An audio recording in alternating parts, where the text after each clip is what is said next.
সিলেটের দক্ষিণ সুরমার অতিরবাড়ি এলাকায় সিলেট ঢাকা মহাসড়কে বাস, পিকআপ ও মোটরসাইকেলের সংঘর্ষে ইসহাক আলী নামে এক ব্যক্তি নিহত হয়েছেন।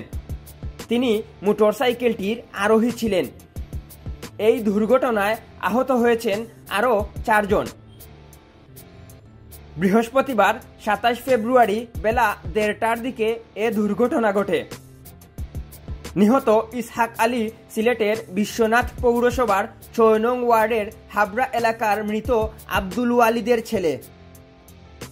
পুলিশ সূত্রে জানা যায়, অতিরবাড়ি এলাকায় সিলেটগামী একটি পিকআপ ট্রাকের সাথে বিপরীত দিক থেকে আসা 2টি মোটরসাইকেলের সংঘর্ষ হয়। এ সময় পিকআপ ভ্যানকে পিছন থেকে আরেকটি বাস ধাক্কা দেয়। এতে ইসহাক আলী সহ 5 জন আহত হন।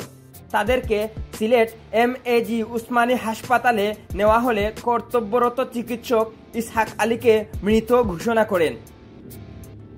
দক্ষিণ সুরমা থানার ভারপ্রাপ্ত কর্মকর্তা মিজানুর রহমান জানান, আহতদের মধ্যে একজনের অবস্থা আশঙ্কাজনক। দুর্ঘটনা কবলিত বাস, পিকআপ ভ্যান ও মোটরসাইকেল দুটি পুলিশ হেফাজতে রয়েছে। MK তুহিন, আধুনিক ডেস্ক।